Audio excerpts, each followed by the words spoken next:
بسم الله الرحمن الرحيم دوداش قيمها iyo qaayaha leh halkan waa wadani TV waxaan rabnaa baarlamaanka cusub inay ka duugtoonaadaan dawladii Uganda iyo siyaasadaha ay wada ee qabiiliga ay rabto dib inay ugu celiso dawladda Uganda waxay doonaysaa inay shariifka ku soo celiso meesha waayo shariifka waa ma xisaabtama ee wax rabaan ka samaysan karaan marka ay 100 milyan Soomaaliya soo gasho in 80 milyan dalkooda iyo mihiigi iyo madaxweynaha Uganda ay kala qaybsadaan 10 milyan ay u qaybiyaan askartooda askariga Ugandeeska $700 u qaata askariga Soomaaliga ee gaajada dishayna waa ogtiin waxa meesha ku rafaadsan Soomaaliya maanta iyada ay soo ciidana Uganda uma baahna fikradan ayaan nimirsiinin hana ka yeelina waayo Uganda hadda ay dagaalkan Soomaaliya soo gashay waxayna ku heshay dhaqaale aad u fara badan oo wali rabto ma xisaabtamahan shariifka in ay wali ku sii adeegato iyagoo u ololeynayo waxa dalka iska leh baarlamaanka Soomaaliyeed wuxuu go'aan ku galan baarlamaanka Soomaaliyeed mihiga ma laha dalka idinka ayuu go'aanka idinka go'aa waa ina samaysan oo aad go'aan ka qaadataan hadii kale go'aanka maanta fulisan ayaa idin marayo oo Uganda idin kula dhaqmi doontaa waxaan rabaa baarlamaanka gudoomiyaha baarlamaankana professorka sida lagu soo dhaweeyay professorka dawaar way ogyihiin ee Soomaalida maanta u soo dhaweysay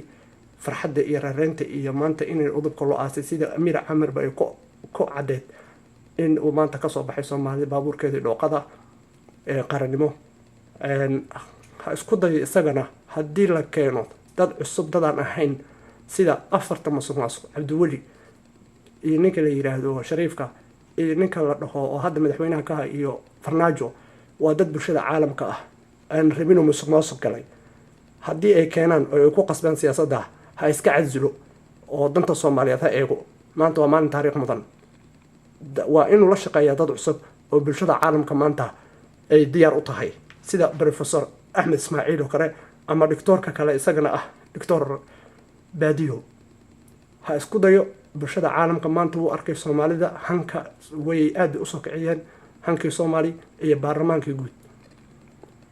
ha u dagaalamo hana iska cadilo hana cadeeyo in aanu la shaqeyninin dadyo bulshada caalamka ay maartay dhod saareen oo musuq lagu eedeeyay hadii ay soo doortaan in uu iscadilaan ka codsanayna oo uu tuso qadiyada iyo wadanimada Uganda sida ay doonayso waxa weeyo in Soomaaliya ay burburto qabiil ay u rarto maanta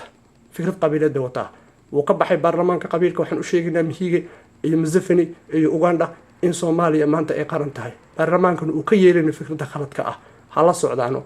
ay khiyaaliga ah shalay ay dheeshan imaadeen 20 sano ay Soomaaliya soo burburisay bulshada caalamka iyo baarlamaanka go'aankooda uu cad yahay federaalka Uganda iyaga ayaa iska tagayay mooyeen dalka Soomaaliya iska leh baarlamaanka Soomaaliya iska leh fikradan ay wataana way la tagayaan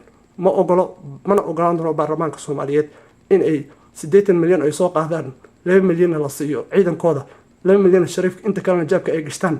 mihiga waa dhamaad waqtigaadii wassalaamu calaykum waraxmatullaahi wabarakaatuh waa maadantiin baarlamaanka hana ka yeelina fikradda ay wataan Ugandeeska oo ah inay dib noogu celiyaan qabiilkii iyo shariifka wassalaamu calaykum waraxmatullaahi wabarakaatuh